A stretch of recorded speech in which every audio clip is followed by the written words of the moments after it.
welcome back to another episode of the Skits and Giggles podcast. For this one, Bryson and I sit down exactly how we imagined it in the early days of the podcast. Just two good buddies sitting down for a chat around a bunch of microphones, chatting bikes and things that could be. After almost 4 years and over 80 episodes, we could finally make it happen. In our chat, we relive the best ride of the year in tune with all the ups and downs and the many impressions of the day. But more importantly, we reflect on our process, the learnings from the event and the improvements we can make towards an even better ride of the year in 2025. As we mentioned in the recording, Darren Mays, the trail tracker, has just released a set of videos from the day on his YouTube channel. Make sure to check those out to get some impressions of the day. You can find the links to the videos, as well as all the other information about this episode and the Skits and Giggles podcast, in the description of this very episode. Do you have any good ideas for an even better ride of the year 2025? Why don't you let us know in the comments to this episode, or just shoot us a DM on Instagram under @skitsandgiggles. That's it, that's all, Skigglers. Talk to you the next time. A wave of excitement has come over me. That's very good. Why is that wave coming over you? Because there's a je ne sais quoi in the building. There's a je ne sais quoi. This is over my dinner table. The third time this year that we meet physically. The second time we actually recorded. Welcome to Bern. Thank you for having us in your beautiful home here in Bern. Thank you. I built it myself. We just relived the experience of the best ride of the year. Darren Mays, Trail Tracker Switzerland. He just put out the first video of the day. Banger. How does it feel to look back on it? I saw myself on YouTube. Sick. Super cool. I'm so glad and grateful that he recorded something. As we were discussing, it's just a great memento to have something recorded, something to say, hey, that's me. Look back on it. And I mean, right now, just sitting here looking back on it, having a chat together face to face, more new experiences, more good times. And new people, new friends, people that have been sitting on the other side of the microphone that we've never got to see. It was nice to put a face to those names and Instagram messages and comments and some of the other things. And I think that was really, really cool for us to be there and share those moments with that group of people. Mm-hmm. All right. Maybe what we want to do today is not only relive the experience, because we are pretty fortunate that everything turned out the way we envisaged it back in the dark winter earlier this year. I think what we really want to do is to kind of highlight some of our thinking that we put into the day and how it turned out, and maybe what we would do differently for a next best ride of the year, or maybe a better ride of the year. So, Bryson, what maybe just line out a little bit. What was the thinking when we started with this best ride of the year project? For me, the theme of this season is community, or at least understanding our listenership or our audience, or interacting with them. That's the goal. That's the highlight. And we set out to achieve that, and we did achieve that. And that came out in best ride of the year. It was sort of this, hey, let's have an idea and develop it into something for this season. We did try to have a ride out, or what I called an alumni ride. On the first season, we invited former guests and friends, of course, and we had a mixed day. I'll leave it at that. And we wanted to basically expand on that. Make it more impactful, make it more, just something that's for us, for us as in me and you, but also for our listeners, to connect and just have a sense of community. So let me throw it back over to you, actually. What help me out here. Build on with the momentum that I've just rolled up. Yeah, I think in the original episode when we kind of described the project, we said we were setting out to build a bridge between the virtual and the real world experience of riding a bike and having a great time with your friends.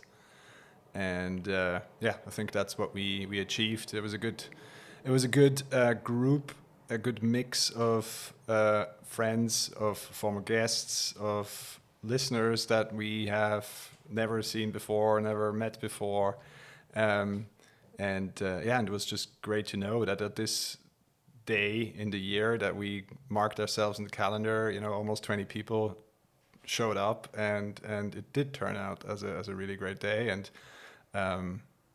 that is exactly, I think, what we tried to achieve. And in that sense, I would say mission accomplished. I think what most people that were following the project more closely, they realized obviously we had quite a structured approach to organizing the event and kind of figuring out how we wanted to do. If you think back how we designed the survey, because we did do a survey at the beginning of the year to kind of figure out who's coming, where they're coming from, what do they like to ride, how much can they ride. What can you tell me a little bit about, or the listeners, about the survey idea? Yeah, probably the big thing we passed back and forth was we don't want to overthink it. So we basically just sent quite a simple form out to. We posted on the channel and let people know in one of the pods. Hey, we're gonna organize a ride. If you'd like to take part, or you'd like to let us know what you think would encompass the best ride for you, let us know in this survey, and as well as answer some of the questions that we need to kind of like gather the consensus of what a great ride should have in it. And we basically compiled all that, and I think the term I would use is middle ground. We didn't want to pick the highest points or the lowest points, but somewhere in between. And then also somewhere in between is where quite a few people also commented. And so, we met the medium or the middle. We also had some funny comments. Of course, we did put in, the fun question of your best cramp prevention techniques, and there was some highlights in those as well. My favorite was from Yeti, so thank you, Yeti. The synopsis is forget the pre-cramp, just get it over with, and go full cramp mode. So exactly, commit to the cramp. Yeah, I tried. In the old Bryson fashion, I gave it the good old college try, but didn't make it all the way. But actually, I've a little bit of a Roger to thank for that. He kind of coached me out and let me calm down a little bit, let me take a breather before heading the last section of trail. So. Actually, it was really close. I cut it real close. It was almost at the end, so the timing was pretty good, but yeah. But I think maybe we should also relive the day a little bit. I mean, for the listener that doesn't watch YouTube videos or, doesn't follow any of the socials or whatever, right? So there are people out there that just listen to us. So maybe we should put into words how our days were. So why don't you take it? Start this reliving experience. Yeah. Woke up at a decent time. Former guest Reto Ebescher picked me up on his way from Fribourg. We arrived at Thun, early enough. Had a banana, had some very nice coffee from Josh at Sensory Cup. He's kind enough to bring a couple samples of some of the stuff that he's got going on, and everyone had a cup. It was really cool tasting before the event to kind of get like an icebreaker going, talking a little bit about coffee and having a little cup of Joe to chat over, get to know people that we never met, and also all the other riders got to mingle. So that was really cool little micro scene going on before we had like a little group chat. You basically laid down the law, let them know that this isn't a Tour de Nar. Whether or not that surfaced or not, I'm not sure. But yeah, also it wasn't a race, but it was definitely a good time. And yeah, for me, I made sure I was prepared. I drank lots of water the day before. Yeah, we do. You did have a bit of a bumpy ride leading up to the best ride of the year. Yeah. Early in the year, I broke my ankle.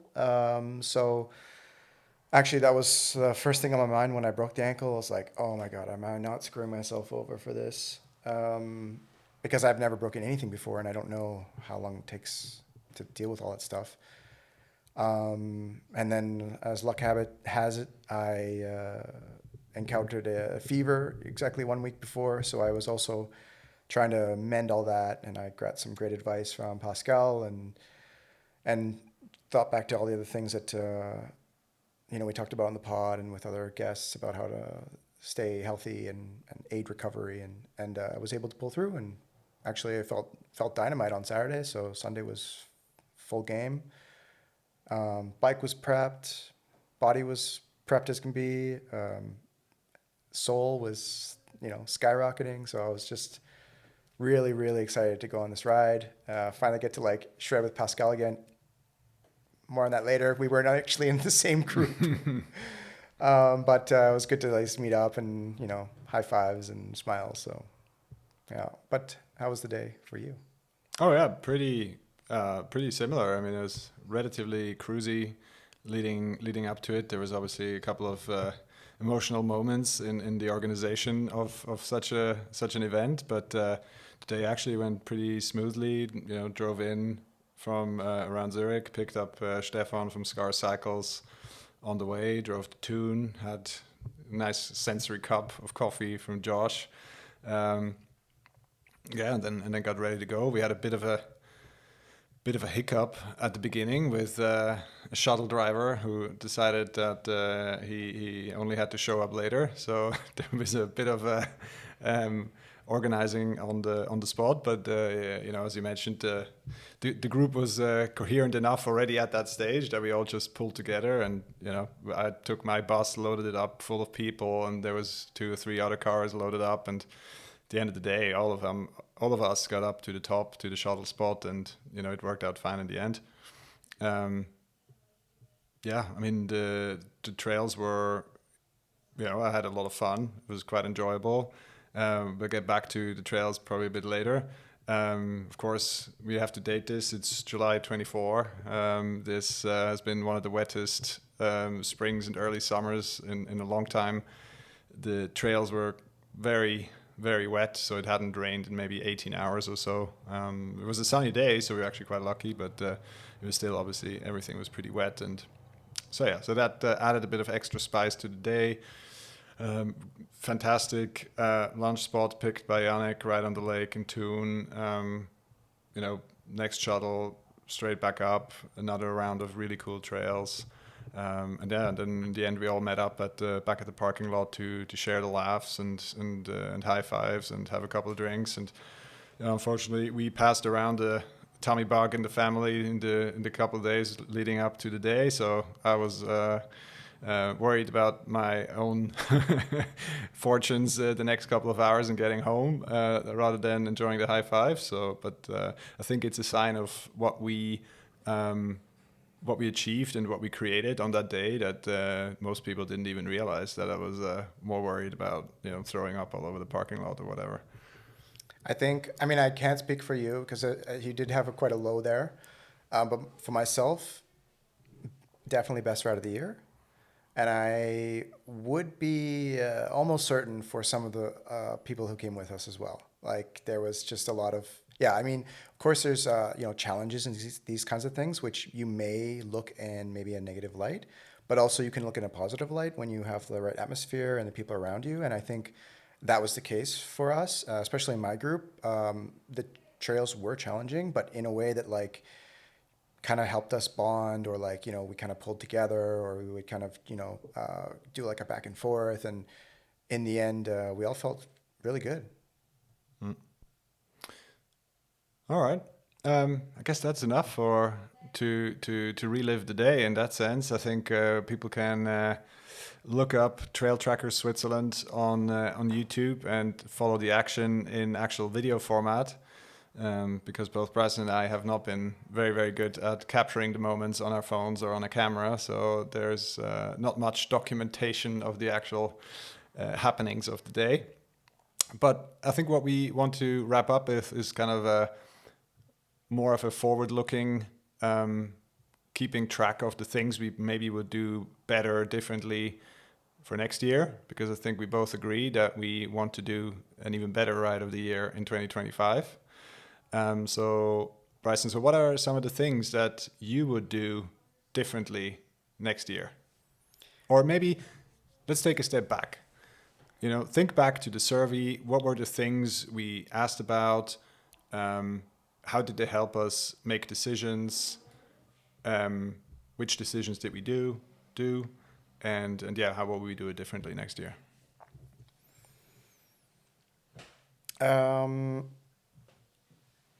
One of the most important questions was how much do you ride, for how long, what kind of elevation you want, and what kind of trails would you prefer to ride. Basically, it's centered around this. Like, that was like really, I think, the factor that really set the tone for the whole day. And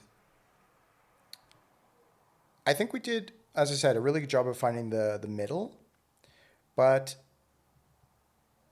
looking back, maybe my perception of what the middle is also comes into account. Very good point. Yeah.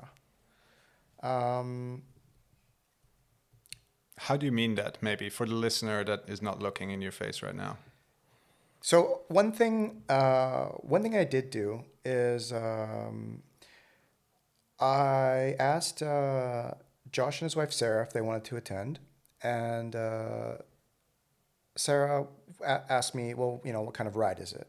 And I said to her, it's kind of an enduro, and we don't have exactly the exact route planned, and like a very solid plan yet. But let me like take a second to think and find a way to let you understand what kind of ride it would be. So I contacted Yannick and I said, hey, I have someone I want to invite, but I'm not sure on their ability. So can you tell me a little bit about what the ride would be, or maybe what are some similar trails? Because one aspect is getting this group together and going on a ride. Another aspect is showing these people that we don't know maybe something that they don't know, and kind of giving that experience. But what he did was he gave me some GPX tracks, and I forwarded them to Josh and Sarah, and they went to Tune, I think the next day or the day after. They tried them out, and the feedback was, okay, well, Josh will come, but Sarah isn't sure. In the end, she didn't attend, and that's okay. Everyone has a different comfort level, and perhaps that's actually part of the feedback that we can take in for a better, even better, best ride of the year. Betterer. And that's one example of something that we could look to improve on for a following edition, is finding that balance of understanding not only of what we did, finding that, or having an understanding of what kind of trails and what kind of difficulties and what kind of abilities that our group will have, or groups, but also taking it that other step of trying to match the trails using maybe a method similar to what I did, where either these people will see maybe a YouTube or a GoPro footage of the trail, maybe telling them, in a better description about what the trail is like. For example, drawing similarities with maybe a popular trail that they have likely ridden or maybe have good access to, depending on their region. And then it sort of gives them this impression, a better impression of what the ride will be like without kind of destroying the surprise of this, you know, I mean, like I said, it's not a Tour de Nar. It's not taking them to places, pushing them outside their comfort zone is not the goal, but definitely to provide kind of like this unique experience. A part of that adventure is also an unknown element. And yes, there are quite a bit of unknown elements for our guests that day. For example, that's not their normal riding buddies. They've never met us. I mean, some of them. And maybe it's a region they've never ridden in. And maybe it's also difficulty level one higher, let's say, than what they normally ride or what they have ever ridden. So there's a lot of variables. Yeah, I thought that was very hard to judge up front. Because of course, yes, as you said, right, there's a core group of friends that we ride with a lot, and you know that are kind of subscribing to the same insanities of trail riding. But there's also a large element of you either just don't know, and I think the point we want to make is that we were fortunate and lucky and grateful that the day turned out the way it did.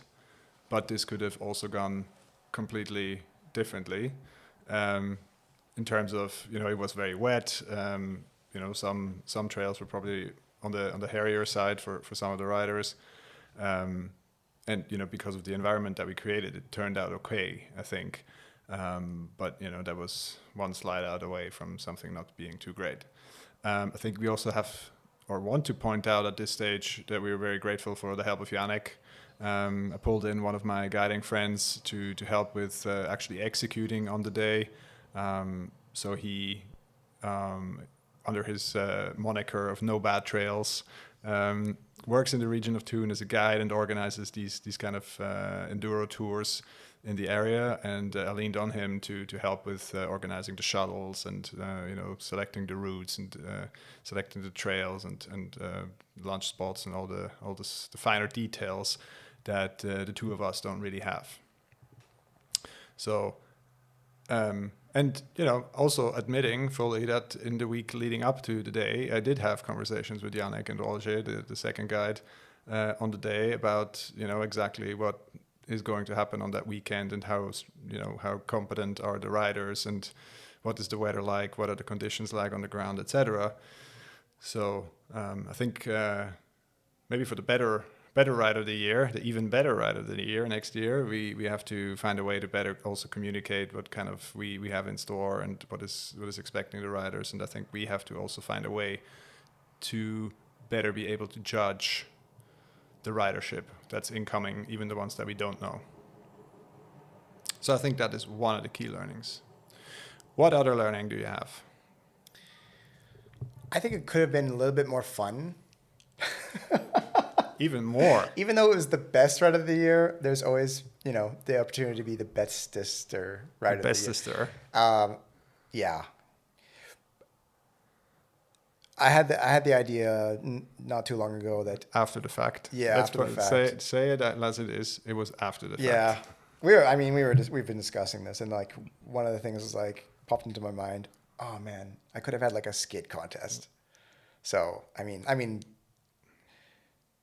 we could have had a skid contest, all of us, whether it be in a parking lot or on a trail. Of course, we'd have to like, you know, do some mending, but I think that would be really fun. Yeah, and also contribute to the photo op and the whole video or photo story of the whole day. The photo part is a great memento, and this is something that Pascal reminded me of. It's actually, I like your story about this. So, tell me, what does it mean to you to have these picture mementos from all these like races and events that you go to? How I've seen them pinned up on the white, like the cork and whiteboard in your house. So like I know you look back on these times.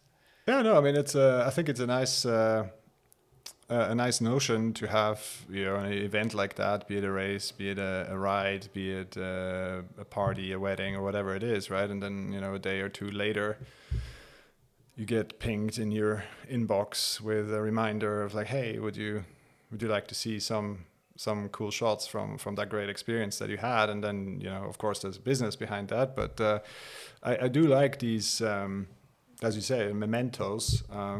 Hopefully a cool shot, and I think that would have been one thing in terms of the execution that maybe next time we should think about is actually having a dedicated media person with us that takes the right photos with the right equipment in the right spots, and maybe takes a couple of videos, and then we can provide that to the guests as a package of like, hey, look, you don't need to deal with your phone, and you can just enjoy the day, or deal with your camera as it may be, and you get this media package, let's say, that you can use for your socials and for, your me wall at home, to provide that, and therefore free up the enjoyment of the day, right? But yeah, I guess that's one thing we can take away from this year. I mean, there are people taking photos with their cameras. I think Stefan had a camera with him.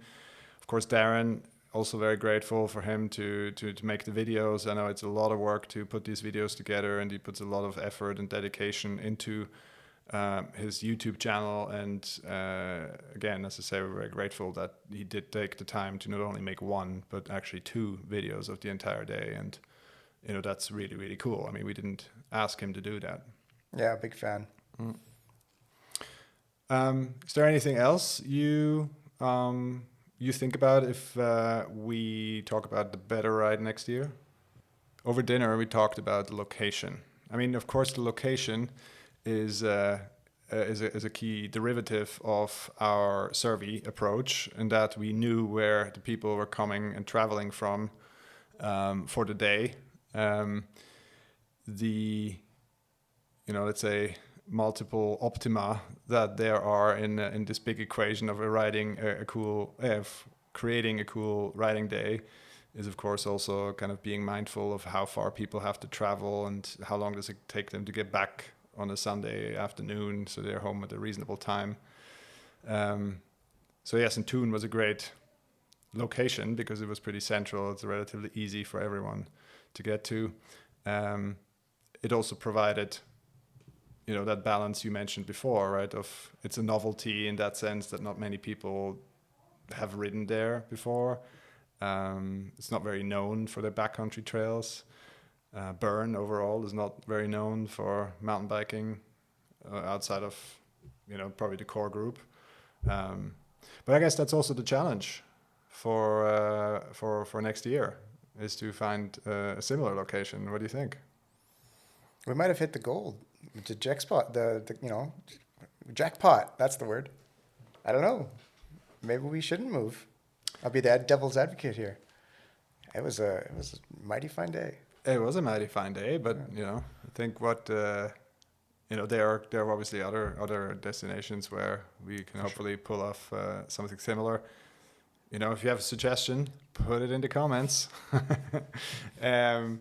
But yeah, so that's of course one of the key things the survey helped us with, right? Bryson mentioned the kind of trails and the amount of riding that you like doing in a day, or that you think you can pull off in a day. The other details that we asked about in the survey helped us then kind of optimize along the lines of like how far people have to travel, can they carpool, can they take public transport, and all these kind of things. So yeah, I think the challenge is going to be to find an equally, if not a better, equally good or even a better location next year. Yeah, I think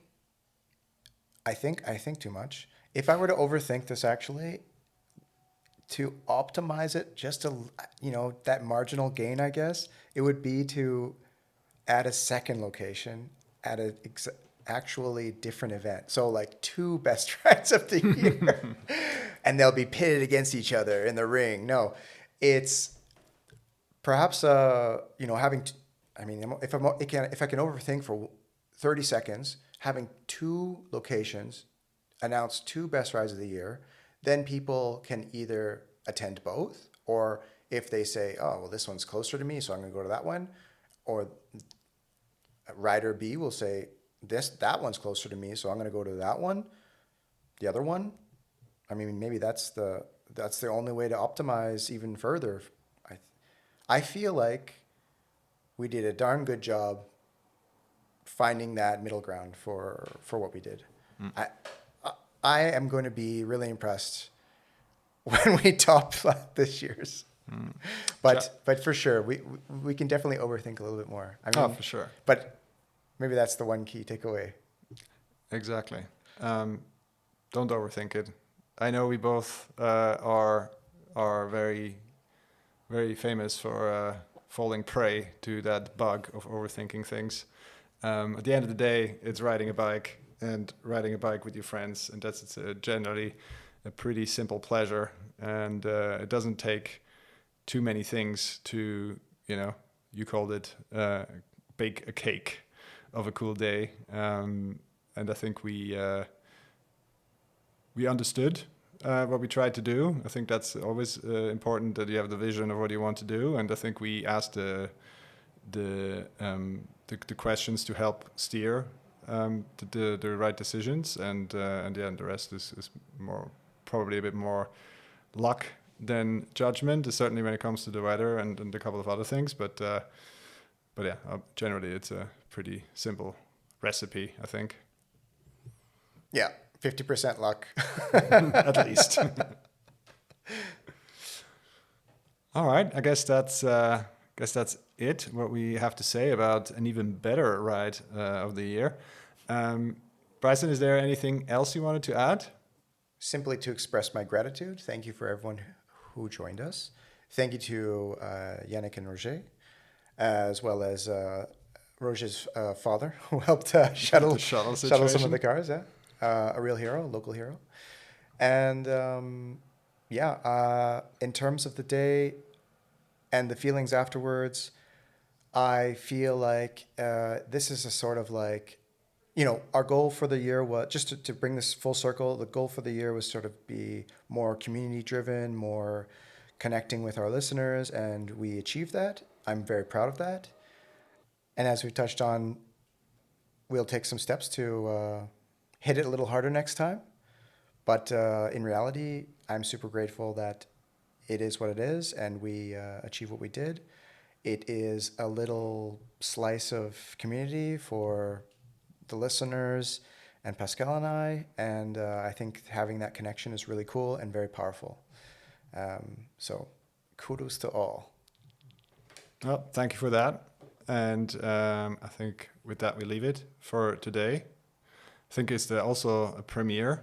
It's in over 80 episodes. The first time that Bryson and I record, just the two of us at a dinner table, just the microphones and the little recorder thingy. And there is a special vibe to an in-person recording. Verified. And I really, really, really enjoyed that. Yeah. All right. Until next time, Skigglers. If you missed out on any of the action from the day, then, check out Trail Tracker on his YouTube channel. Have a look at our Instagram. We think we did collect a couple of photos of other people because we didn't take our own.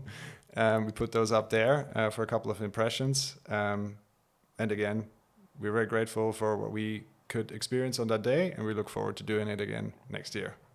Until next time, guys. Adios.